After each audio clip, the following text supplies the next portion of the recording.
a Secret Service man, aren't you? Huh? Just waiting for the senator. You're waiting for the senator? Oh. That's a very good answer. No, the reason I asked if you were a Secret Service man, I won't say anything. Because I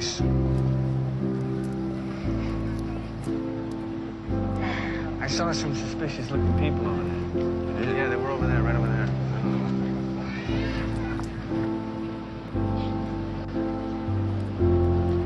Just here,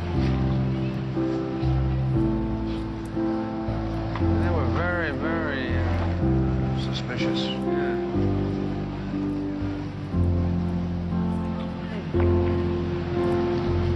Is it hard to get to be in the Secret Service? Welcome back, everybody. This is the third installment of the series Flinging Turd at Sexual Values. I just want to remind the listener that the foundation of this series is how culture can affect sexual marketplace values of both men and women and create slight adjustments to those values. In this episode, I want to focus on economics and how the economical value of both men and women are also slightly fluid when introducing different and changing cultures into the mix of gender relations. So to start, I want to again reference back to TFM's video on the subject and allow him to introduce what he considers the sexual marketplace value of men is from the perspective of women. His video, again, will be linked below, and this is what he has to say.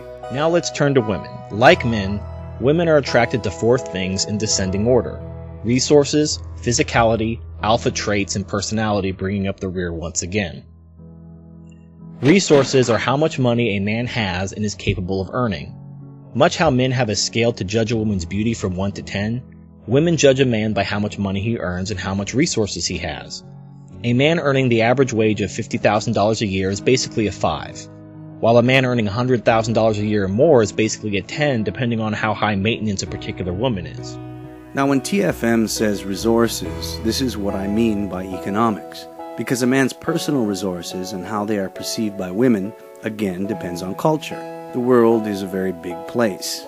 But economically, it is very diverse and temperamental. A mountain in the east is a mountain in the west. But the thickness of a man's wallet is very fickle, and it depends on the political boundaries and borders he currently resides in. A man from an industrialized Western country whose economic or resource value may be considered a 5 on the scale of 1 to 10 by a woman in his own culture may suddenly jump to a 7 or 8 in the eyes of a woman who comes from a culture where the economy of her homeland tends to tint her gaze with the rose-colored perspective of magically transforming 50,000 USD a year into 100. And this phenomenon is because her culture, her country, and its economy have a greatly decreased cost of living as well as labor. Now I believe, but please, my MGTOW brothers, correct me if I'm wrong, the usual standard index to measure a country and its people's wealth usually depends on the average cost of living, does it not? That being the cost of basic necessities, food, shelter, clothing, etc. However, there's another factor which is often used, but I think it does not have the same, universal reliability. And these are things like healthcare and education. But really, the bottom line is, how much does it cost the average person to get by on the bare minimum to survive? In other words, $50K a year can buy you a lot of hot meals, cheap sex, and fancy rooms in a country where its industry is still catching up with the West.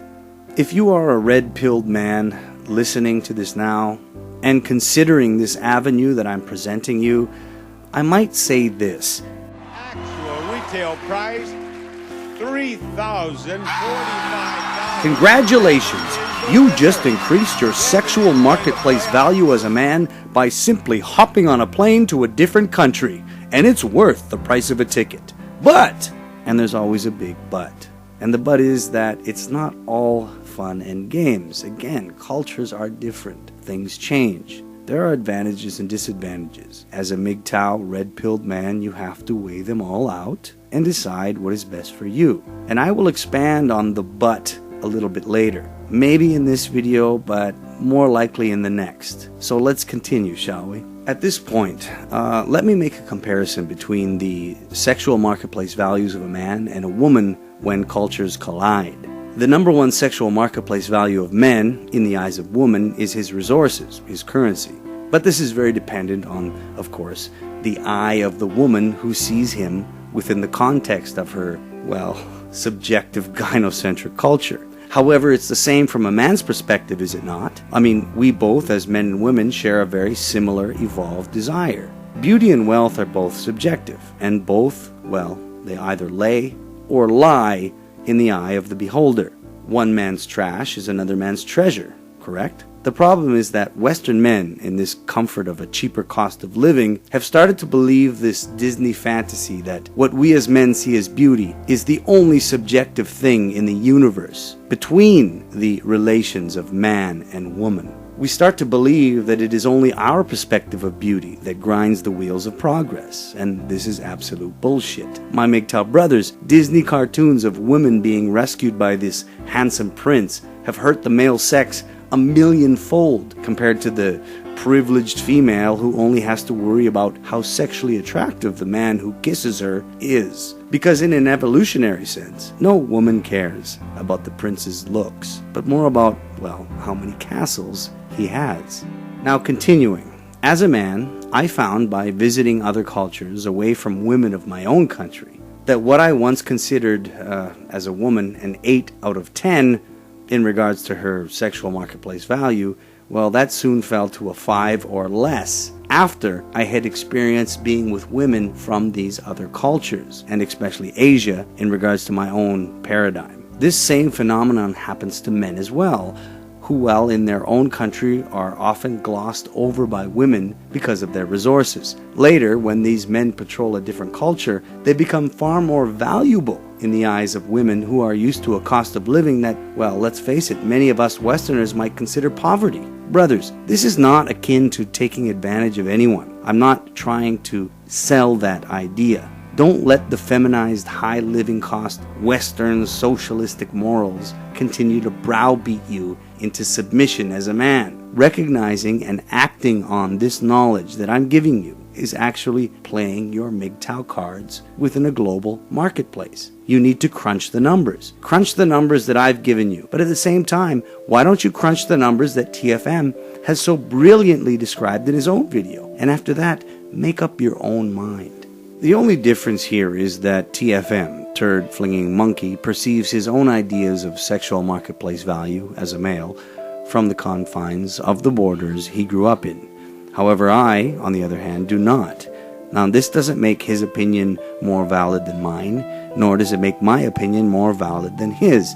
But what this does do is apply another variable to a formula that has proved its worth through the entire evolution of our species for a millennia. However, now, I believe we are just enough beyond animal, to actually create this medium, what we call the internet, and everything else for us to get together and discuss this. Now, once again, I will direct you to one of TVFM's videos that puts this all into perspective, and the video is titled "She'll Never Love You," and the links will be below. She'll never love you, 'cause she loves to cause you pain. Now, my brothers, we are a sexually dimorphic mammalian species, and as TFM mentioned in his revisit to the video that I talked about before, this truly defines us. I too have tried to explain these concepts in relation to, well, birds of paradise in a past video I made. I'll also put a link below for that video. You see, the birds of the Papuan jungle, they blatantly display how the male must do a song and dance for the female, just for the privilege of spreading his seed. In fact, the male of the species is the most colorful and productive, and it's not a wonder that this male is far more attractive to the human eye than the female bird. And I think you'll find this consistent in the sexually dimorphic animal kingdom, well, at least outside of insects. Have you ever thought that maybe we are the next sexually dimorphic evolution of the species of the planet. Who knows? It could be true. But the nut of this shell, the hyper-colored feather of this plume, the meat of my words, is that we as men, our feathers may seem bright to the female of our species on one continent, but they may also seem brighter on another. Don't be a Papuan bird. Don't be a male arachnid. Don't be a monkey. Instead, be a man, a human man. Because if we as MGTOW men can't change this condition that we've been arguing about and trying to understand for so long, if we can't do this for the better of all humanity, who are we? And I'll tell you, no one is going to do it better than us, especially not the dying species of the dodo bird, the dodo bird elams, the claries, and the other dull birds that make up the human jungle. Because if we follow them, it'll only drive us to extinction. And we know that. But you and I, we have a better idea. And we're not going to let this happen. So, I say this. Let's meet again, and meet again as MGTOW. And let's consider our evolution and the evolution of our species. And let's consider peace and what peace can offer our evolution. See you again. Take care, my brothers.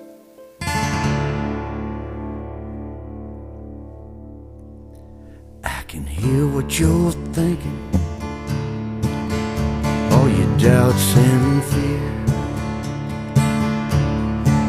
And if you look in my eyes in time, you'll find the reason I'm here. And in time all things shall pass away. In time you may come back someday to live once more or die once more. But in time your time will be no more.